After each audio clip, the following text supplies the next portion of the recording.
Okay, new format. Shirt. What do you think of the shirt? I had a guest yesterday on my podcast. His name's Jan Vogel, and he has a lot of experience with videography, and he has a lot of experience around creating things. All right, that's terrible. See, welcome to the new format for the weekly review. You can now see my face instead of just audio only, and you get to see my awesomely ridiculously great shirt filled with flamingos for this thing. I just figured, I was given the advice yesterday from my podcast guest, who was an amazing guest, Jan Vogel. Definitely check it out. He's from Germany, and he's just started a YouTube channel, but he's had a lot of experience in videography. And one of his tips was instead of having an audio only format, which is fine, if you're going to put it on YouTube, think about how you can create a video format that also gives the viewer the ability to see you as you speak, right? Because YouTube is a video format. So, and his tip was, find a relaxed place where you can sit down and, just chill and have the usual conversation you would as, for this sort of format that I've put together. And the one interesting thing is that I really like that idea a lot, but this is now take 3 for me. And there's just something about the freaking camera being on that doesn't, the flow of information from my brain to my mouth is like somehow impeded because there's this freaking lens in front of me right now. And one of the really cool things about having that audio format was that the pressure of having a camera in my face was removed, which I think allowed me to really connect the dots, the thoughts between my brain and my mouth was way more direct because I wasn't worried about how I would look on camera. But now having, even if I'm not necessarily paying attention to it, you'll notice that in this format, I'm probably going to look around a lot more because that's how I think. I have a very hard time stringing thoughts together if I look at something directly, which I don't know if it's I don't know what's wrong with me. I don't know if that's normal or not. Let me know if you struggle with that too, because even in conversation, I can't just look at you and let my brain sort of go through its usual process of thinking about thoughts and stuff. I just automatically look away because me paying attention to something visually takes away from my ability to think, which is the weirdest thing. So, but we're going to try it anyway. And one thing that I learned at Tesla is that you sit down and you freaking try it anyway. And that was the advice from Jan. So we're going to do it. So we're going to sit down here and we're going to have a conversation together instead of me just word vomiting without video. So we're going to word vomit today with video. So welcome. Come on in. Let me know how you like this format. Let me know what you think of having this visual setting. This is going to be minimally edited, if at all. And it's not going to be the usual sort of edited, I sit down and I do a lot of edits and cuts to ensure that there's very smooth transitions between my thoughts. What I'm really going to try to do is sit down and just have a clean, as best as I can, have a visual of you, of me thinking through my thoughts so that you can also be part of that experience, right? And obviously the setting is not finalized. I just figured I'd sit down and have whatever background I usually have. Those freaking wires right there are driving me nuts. So I have to figure out how to hide that. And there's another one there too. I don't know if you can see it. That's driving me nuts too. But anyway, let's shut up and get started with the video. And for those that are listening to this on a podcast app where you can't see me, these are also accompanied now by video, but it's just me talking in a chair. So unless you like to watch me talk in a chair, I don't think you're missing out too much. But if you do enjoy the visual relationship that we have, then this is for us now to also go through, right? Now we have this another layer of an experience here. So the big news this week for the weekly review, obviously, is Elon making an offer to purchase Twitter for $54.20, I believe, a share, which is roughly $41 billion, $42 billion, something like that, which puts it at significantly higher than the market cap that Twitter had before Elon made the news public that he was investing in the company. So I believe the share price was roughly around $38 when the day before Elon made public that he's investing in Twitter. And now, last I checked, I believe the Twitter price is somewhere between $46 and $48, which is roughly let's call it a 30% increase from where we were before. So the real interesting thing about that is that a lot of us were, making a lot of hypothetical guesses about what Elon's plan would be after he declined the board seat that Twitter was offering him. And there was a lot of chatter about how that board seat was strategically given to, or strategically offered to Elon as a way to cap his ability to purchase a certain amount of shares. If you remember, the board seat came with a contingency that said that the max percentage that Elon's allowed to own was 14.8 or 14.9% of the company. And by by Elon declining that board seat, he would theoretically not have a limit to how much Twitter he could own, how many shares he could own. And his proposal to purchase the company now, that was made public earlier this week at $54.20 a share, which if we do the quick math, it's roughly 20% higher than where we are today, right?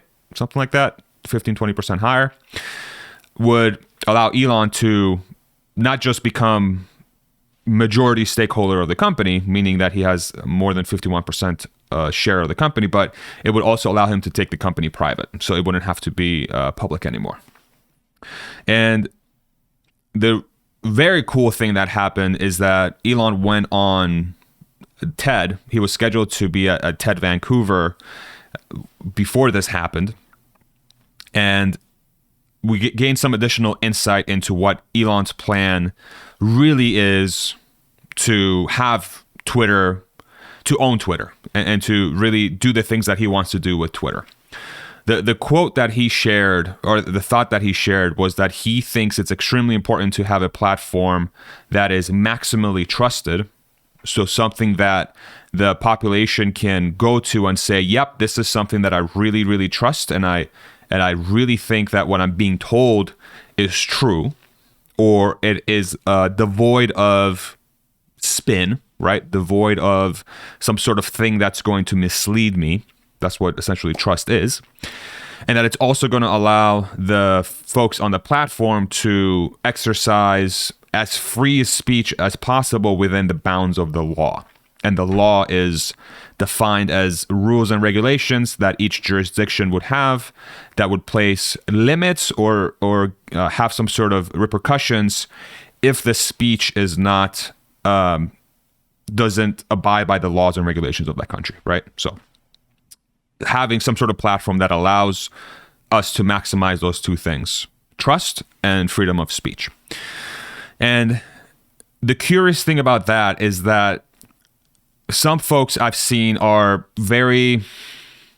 somewhat concerned about Elon taking that on, because it could provide it could be a potential distraction. It could be something that perhaps takes his mind away, or his dedication away from something like a Tesla or a SpaceX, or it's something that's going to introduce a lot of risk into Elon's endeavors when it comes to accelerating the advent of sustainable transport and getting us to Mars, which are two obvious huge things. The way I view it is that, and before I go into my thoughts, I think those are legitimate thoughts. I think that's a legitimate concern. Where I come from is that I think for anyone else that would be very concerning. Like say it's I don't know, CEO A, Rob, I don't know, make up a last name for the person, okay? If that CEO was in that position, I would 100% agree with that. But I think in the case of Elon, I think what's very interesting about him is that this seems like a very par for the course move for the things that he wants to tackle on. If you draw the parallel back to when he had PayPal, when he had X.com, which then merged with Confinity, and then they created PayPal. I forget the exact name of what that company was, but PayPal sold to eBay. He got a bunch of money, and then instead of using that money to do something safe or to essentially retire. He said, nope, I need to tackle the hardest problems that I think exist today, which is moving us to a sustainable transport future and to create reusable rockets so that we can make the advent of humanity going to a multi-planet species possible. That's crazy, okay? But it's important. Or at the very least, Elon thinks it's important. In the case of Twitter, in the case of what a lot of people say is a sort of platform for free speech and for information, Elon has decided that this is an important enough thing for him to take on. Okay? Which is, to me, par for the course. This is exactly what Elon has done. His entire career has been built around tackling the hardest problems. And his track record has shown, in my opinion, that he's been extremely successful at taking on very difficult problems simultaneously, right? In multiple arenas and industries, and execute against those problems at a very, very high level, and also capable and able to balance those things. The one thing that was made clear from the interview that he had at TED, which if you haven't watched yet, it's on TED's YouTube channel. It's about 55 minutes long. And it has a sort of an intro, a 10-minute intro of a pre-recorded session with Elon and the host at Giga Texas, and then about a 45-minute live chat. Was that when he was talking through the Tesla Model 3 ramp, you know, it's been known for those of us that follow Tesla for a while that Model 3 ramp was one of the hardest things he's ever had to do. And you can literally see him start to well up as he's talking about it, which tells you that it was a hellish experience that no one should really go through. But the way he thinks about problems is that it's, you know, he said it himself in the interview, it didn't matter how hard it had to be. There was no other way. It had to be done. It had to be done. And then there was a lot of conversations around how does that impact his health, right? It's not really the wisest thing for somebody to do that if their health is extremely important for them to continue doing what they're doing, right? Like, you don't want someone to just work themselves to death, essentially. There has to be some sort of room for taking care of yourself. And that example, some people might correlate to this Twitter thing, where taking Twitter on, if you really try to extrapolate it out over time, what that could mean for him is that it presents yet another risk variable for Elon to have another Model 3 ramp experience with something like a Twitter, right? So if you think about the different jurisdictions and say, you know, like say Saudi Arabia, China, and other potential countries that have different laws and regulations around what will be constituted as freedom of speech or freedom of the press or things like that.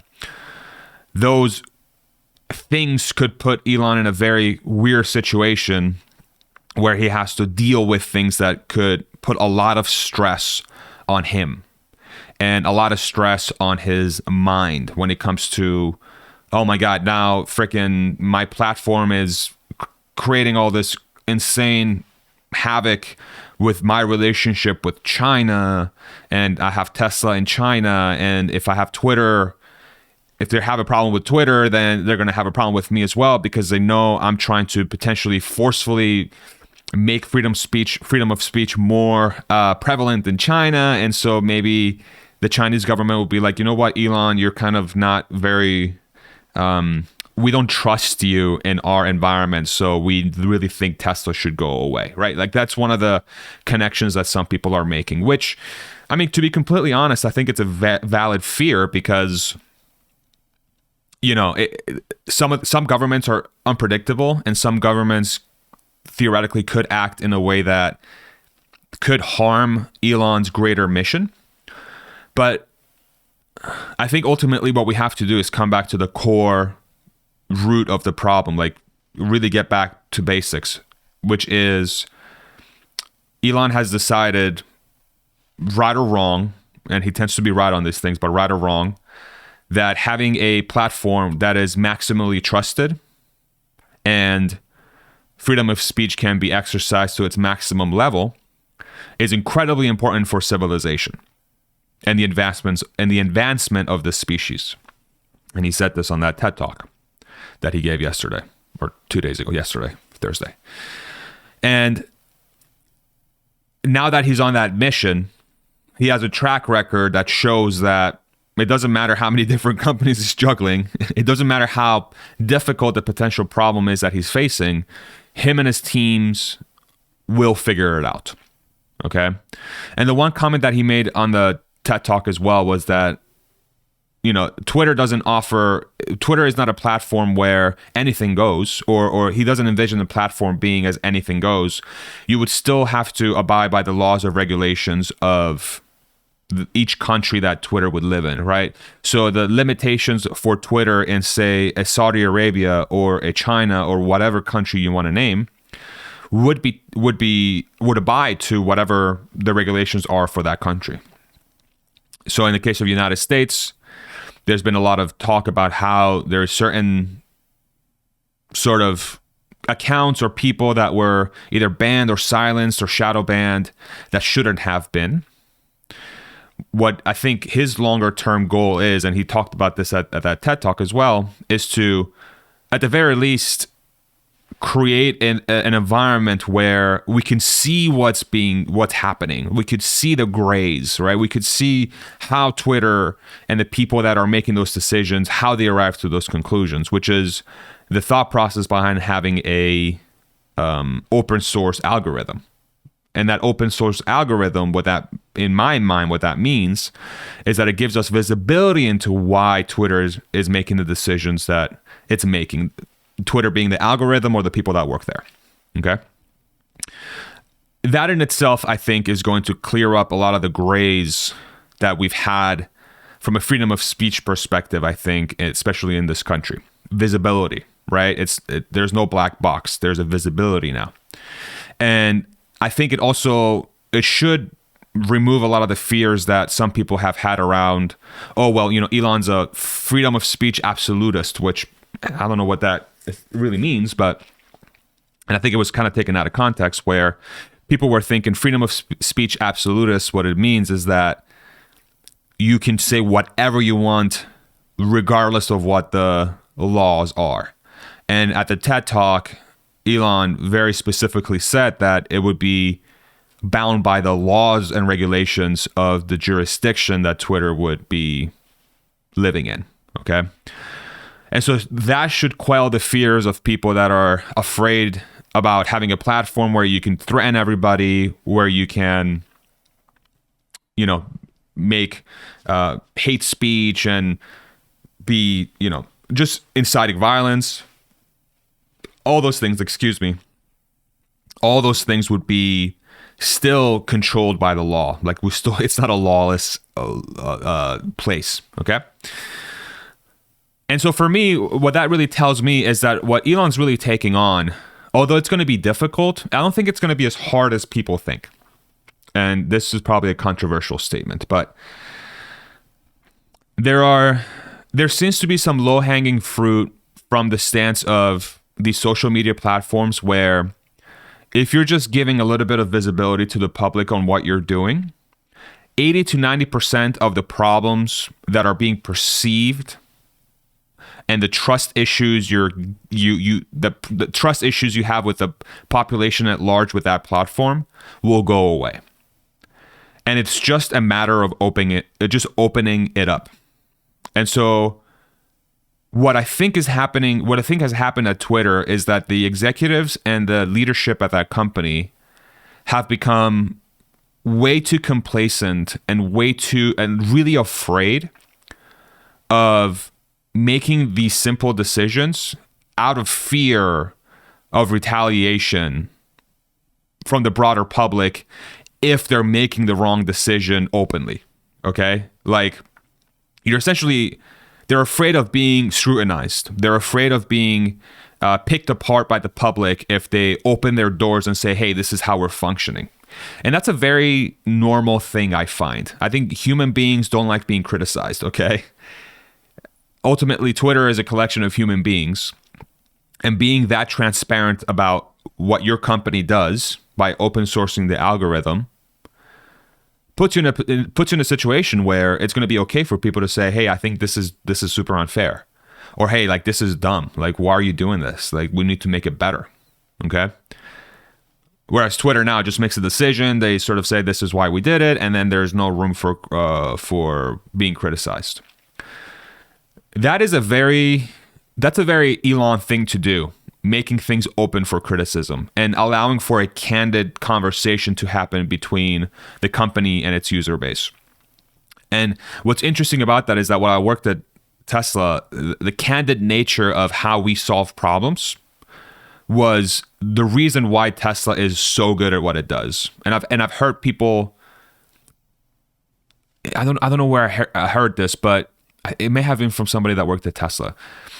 That ultimately is why Elon's able to do what he does, is because he allows the honest conversations and honest interactions between problem solvers, okay, to really get the solution to the optimal stage.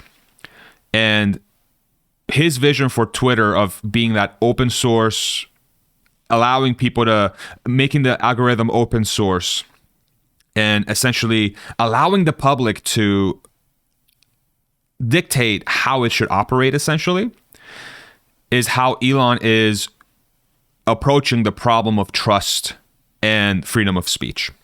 It's brilliant, right? It's a brilliant approach. The population become the problem solvers.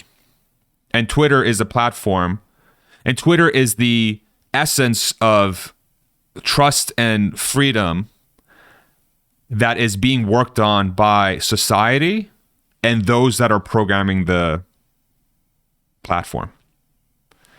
It's fascinating stuff. It really is fascinating stuff. And I apologize if I haven't been able to sort of make that point clear or easy to understand.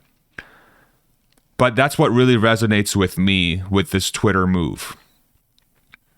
You're allowing society to create its own trusted system. Seems pretty cool. Yet, and again, like I said before, yet another example where Elon's not afraid to tackle the hardest problems that exist. The bigger picture here, in my opinion, is that I think Elon is really becoming a person that is going to solve the largest problems that humanity is going to face as long as he's alive. And, if you think about what he's working on already, he's working on SpaceX, which is the tool that's going to get us to Mars and make us a multi-planet species. Check. So sort of survival of the species, checked. Transportation of the species. Cars, electric cars, whatever, semis, whatever. Creating the connections between civilizations, physical connections. Boring Company, check. Generation of energy, solar at Tesla, check. Storage of energy, batteries at Tesla, check. So on and so forth, okay? Ability to take all these things to Mars and creating a brand new civilization from there. SpaceX plus Tesla plus Boring Company, check. Twitter now is the platform where humans will interact with each other in a trusted, free way between planets, theoretically, right?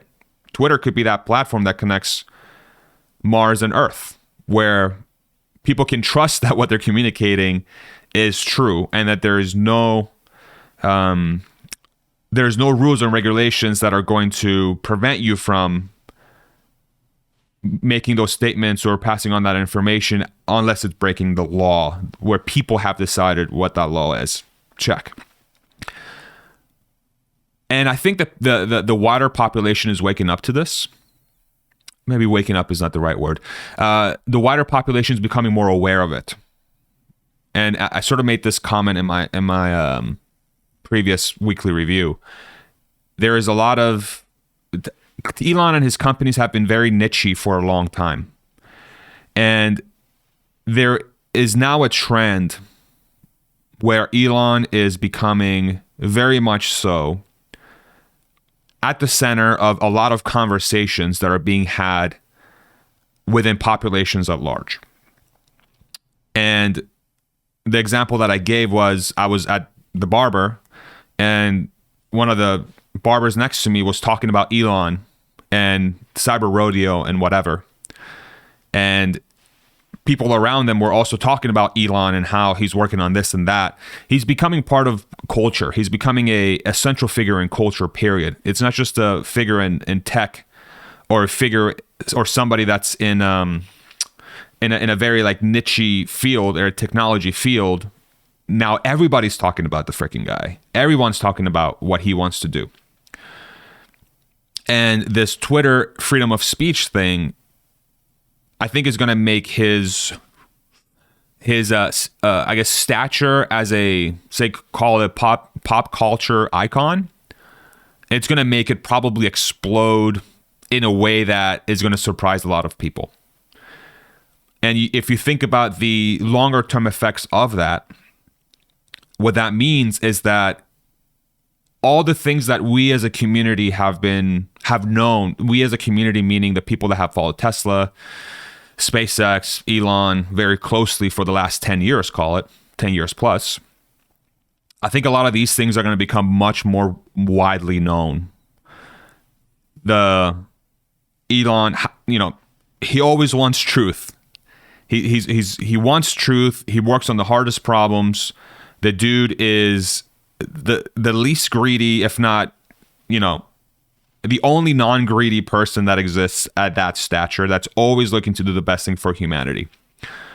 And that the companies that he's working on are so far ahead of everyone else that unless everyone else literally gets on this yesterday and they're going as hard as the teams that Elon manages and he personally does on a daily basis, that it's going to lay waste to every industry and the companies that exist in there, unless your name's SpaceX, Tesla, and whatever else he's doing, right? Things that we've known for a little while now, I think are going to become much, much more obvious to the broader population. And it's not going to be so much competition's going to come, or, Elon's like kind of, he's doing, something's going to happen. It's not going to happen this way. Someone's going to come along and they're going to they're going to become the next Tesla or the next SpaceX or whatever. No, like no one is close. No one's close. No one's close. And the problems that he's solving are so huge and arguably have never been done before at this scale. And that broader acceptance of that fact is going to create a very interesting dynamic. It's going to create a very, very interesting dynamic. I think what's also really interesting about the Twitter angle for Elon is that, as we talked about this dynamic happening, there is going to be a lot of forces and money. If you thought the short selling for Tesla was a big deal, I think that was probably a drop in the bucket of what's to come here in the next 5 to 10 years. As the broader auto industry gets disrupted, as the energy industry gets disrupted, the space industry is being already disrupted, but if it gets to a point where it's literally impossible for any other manufacturer, like servicer, ULA and Boeing and all these other guys, like if Starship really does become a reality, which I think it will, and it does undercut everybody else by such an incredibly large amount, it becomes a no-brainer to just use SpaceX all the time. Essentially, he's monopolizing all those different industries in a sense. Okay, I completely forgot where I was going with this point. Okay, I get it. Sorry, it's the shirt. This is going to create, the people in those industries are not going to go down swinging at all. Okay, and there's going to be a ridiculous amount of money and effort to slow Elon and those companies down, or potentially eliminate them. I think the elimination angle for those companies has passed. Like, that doesn't exist anymore. Really, the only realistic thing to do with Elon and his companies is to slow him down, or to prevent him from continuing on that path in some way. And that's going to be money spent on lobbying, money spent on news, sabotage, right? Who knows? There's going to be a lot of different actions that those powers are going to take to hopefully delay their demise, or to somehow buy enough time to catch up, which I think is a fruitless endeavor, because Elon has collected the most capable talent around him because of how important the problems are, and the trust that he's created around himself because of how honest he is about his mission. Okay. So the legacy fabric of society. So talk about news and whatever other forms of media, or forms of how companies convey information, commercials, ads, news networks, social media platforms, people, governments, whatever you want to call it, the legacy system. There's going to be a lot of money and force in those systems. And I think Elon having a place like Twitter and transforming it into a place of truth and freedom of information is going to be so important to ensure that the population is not somehow swayed by all that effort and money that's going on the opposite side. And even though his purchase of Twitter at the surface, or what seems like right now, is a freedom of speech and trust issue, the trust issue sort of correlated to this point, having a platform like that Elon can leverage is going to be very, very important to combat those forces that are coming in the next 5 to 10 years. Whatever's happening right now, in my opinion, is nothing compared to what's going to happen in the next 5-10 years as it pertains to those powers that be and money and influence that's going to try to slow down or take down what Elon's trying to do. It's hurting way too much in a sense. Hurting in a sense that if you're a legacy company who's not willing to change or jump on the bandwagon, you will get destroyed. Not directly, but because those missions are so fundamental, it's going to render you completely obsolete, and there's nothing you can do about it. People will just stop buying your thing, service or product. It's just going to happen. It's going to happen. It's going to happen. And depending how big you are, and depending how much influence you have, that could be very, very ugly, right? I don't know if any of you guys watch Succession, which is a show on HBO. That is, I keep thinking about that show anytime I think about the current dynamic of what's going on with Elon and Twitter and freedom of speech and trust in media. There are some parallels there, and I haven't really sat down and figured out what those parallels are. But yeah, it's a really interesting dynamic. But that's what's going to be interesting to see unfold in the next 5-10 years, is that Twitter is a gigantic piece in Elon's master plan, his master plan of master plans, to achieve his goals. He has to have a platform like Twitter to combat the ridiculous amounts of FUD that's going to come because of the incredible disruption to countless industries that will happen because of what he's trying to do. It's so important. And I don't think creating his own network is a option for this. The network effects for these social media companies are hard to deny.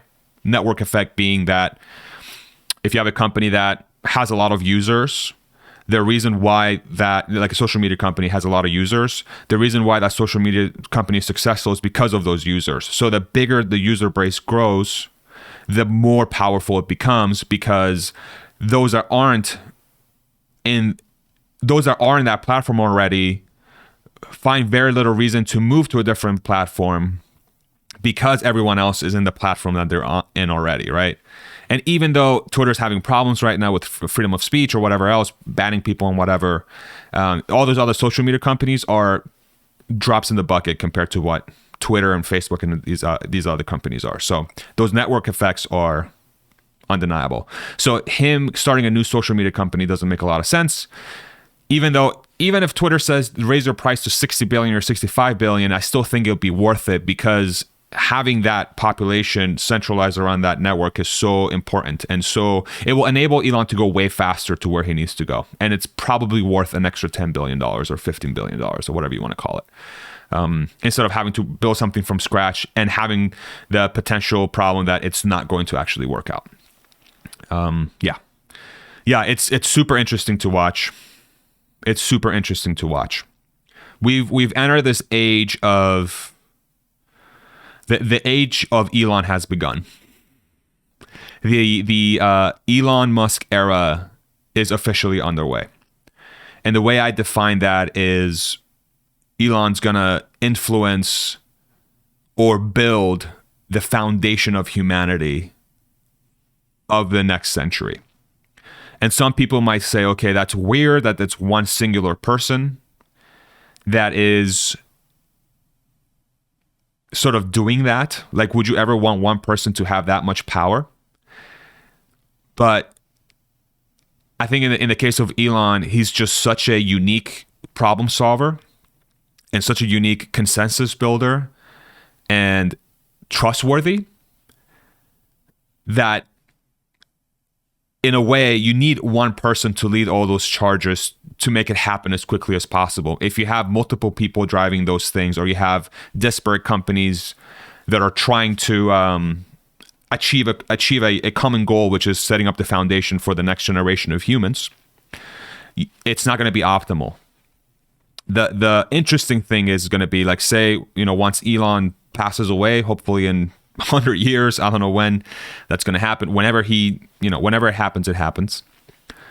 What that dynamic is going to look like. So all those different companies that he's ahead of, Tesla, SpaceX, Neuralink, Boring Company, Twitter, Starlink, whatever, go down the list. How are those companies going to behave when that singular person is no longer there?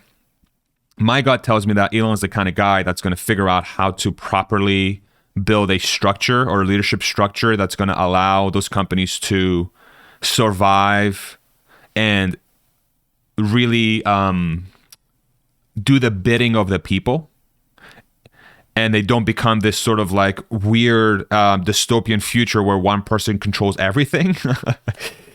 That's my hope. AI might have a part in that. Okay, I don't know what that looks like, but I've been spending a lot of time thinking about what that is, and I'm a nobody. I don't know. This is just fun for me. I'm not here pretending to be somebody who thinks he's going to have the answers to this, but it's fun to think about. It's just such a unique time, man. It's such a unique time that we live in. It's so exciting, and it's fascinating to watch. It really is.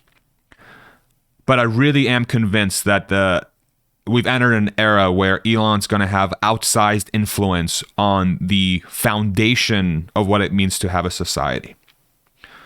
He is going to be a builder of not just physical things, but also of non-physical things, ideas,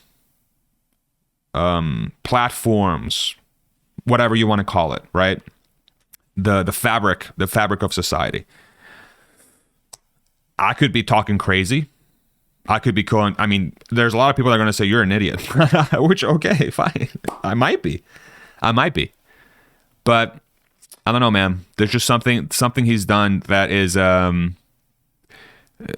it feels different. It feels different this time. I don't think it's just a regular person that's doing this. This is very unique, and I'm very excited to see how it plays out.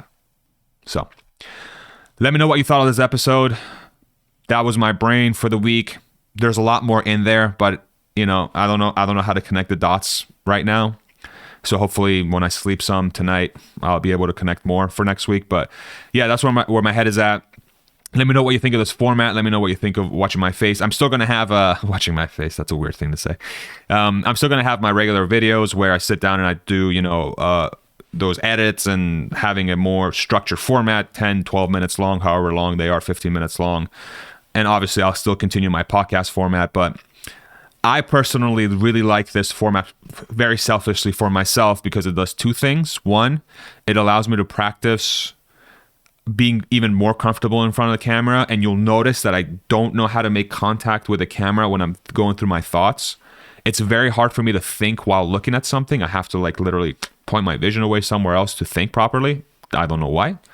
If anybody knows what the hell my problem is, let me know. So that's the first point. But I think that the second point too is that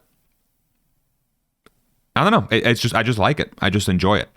I just really enjoy it, and it just allows me to try different things out. Maybe there's something in here that I realize, I'll stop recording, and if I rewatch this thing, I'll be like, oh, okay, that was a cool thing that I did.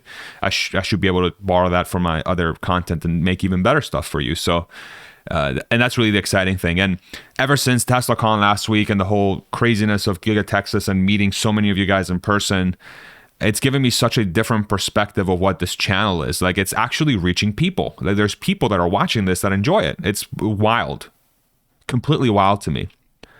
And I think creating avenues for you to sort of see me think through my thoughts might be valuable. I don't know why, but I just feel like giving you guys more visibility into just whatever I'm saying could be helpful in some way. So if you think that's the case, great. If not, great. I mean, it is what it is. So anyway, thank you very much for watching. For next week, we have super fun stuff coming up. Obviously, we have earnings on Wednesday, April 20th. I'll be doing a live stream for the earnings release, and I'll also be doing a live stream for the earnings call as well. I have 3 interviews lined up next week. Poor Lars from Best in Tesla. I had to reschedule him twice because my luck with health and flights wasn't very good for the last couple of weeks. But hopefully I should finally have him on the channel on Tuesday. I'm excited to talk to him about the different dynamics that are happening in that part of the world for Tesla. I want to pick his brain on that epic road trip that he had in the snow, and and other stuff that we'll talk about, I'm sure. On Monday, I'm going to have a former Tesla employee swing by, and we're going to sit down and chat about his time. He was very close to production hell, just like Charlie was as well, my previous former Tesla employee guest that I had. Excited to talk to him. Wednesday's earnings. Thursday, Tom Nash is coming back on the channel. We'll talk about the earnings report. We'll talk Tesla. And then I really want to pick his brain on Palantir. It's something that I've been sort of looking at in the periphery just to kind of get my head wrapped around. I have a lot of questions. Data is my background. I was a business intelligence director before Tesla, and I've lived in data my entire life, essentially. So I have some questions for him that I'm trying to figure out if Palantir is actually... I'm trying to figure out if it really... if I'm thinking about it correctly. So very curious to have that conversation with Tom. And then Friday we'll probably do another weekly review. And then one of the things I'm working on sort of on the side is I'm trying to figure out how best to convey all the different things that I've learned working in the organization of Tesla service in the distribution network, but also having a lot of touch points to everything else within Tesla. So one of the things I really want to put together is put a video that's really going to walk everybody through how Tesla service actually works all the way through the supply chain and all the pros and cons of that supply chain and how they've built the service network. I think ultimately in my head, it's a net positive on how Tesla has built it, but I think bringing you guys on, sort of catching you guys up to speed on how everything works, I think it's going to be very important for everyone to understand what Tesla is doing from a service perspective, but to also highlight what are the things that could potentially cause problems, right? some people have hardships in service, and how does that compare to other automakers and what else we have. So I think it's going to be a really cool video. I'm hoping to have that done maybe not next week, but the week after. And yeah, I'm just still having a blast doing this. And again, I have no idea what this format is like, if it's going to be something you enjoy or not. How long have we been going for? 45 minutes? So I have no idea, but let me know what you think in the comments below. Definitely positive or negative feedback, whatever you have, please let me know. And yeah, if you want to support the channel, I have a Patreon in my description. You can also join the YouTube channel by clicking join right below the video. And I have a deal with Athletic Greens in my description as well. It's a supplement that I use every single morning. I honestly really trust it. It's helped me poop better. I don't know if people don't talk about pooping, but it does. And it's also just generally for health and wellness. I really enjoy it. Tastes good.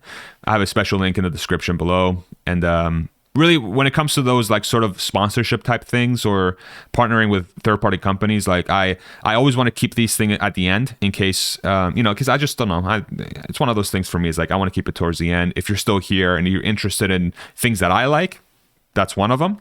And if you do use the link, I get a little bit of a cut, which obviously I appreciate that tremendously. But yeah, I like sharing things that I trust, and that's one thing I trust. And let me know if you guys also enjoy. But anyway, thank you very much for watching. We'll see you next week. Have a great weekend. I hope you have an amazing weekend. I'm going to be doing some gardening this weekend. I'm probably going to be reading a lot more the books that I've been sort of falling behind on. I've been reading Sapiens, which is a history of humankind. It's been super fascinating. I haven't had a chance to finish it yet, so I'll probably spend more time doing that. So thank you very much for watching. Have a great weekend. We'll see you next week. Take it easy, y'all. Bye-bye. Mwah.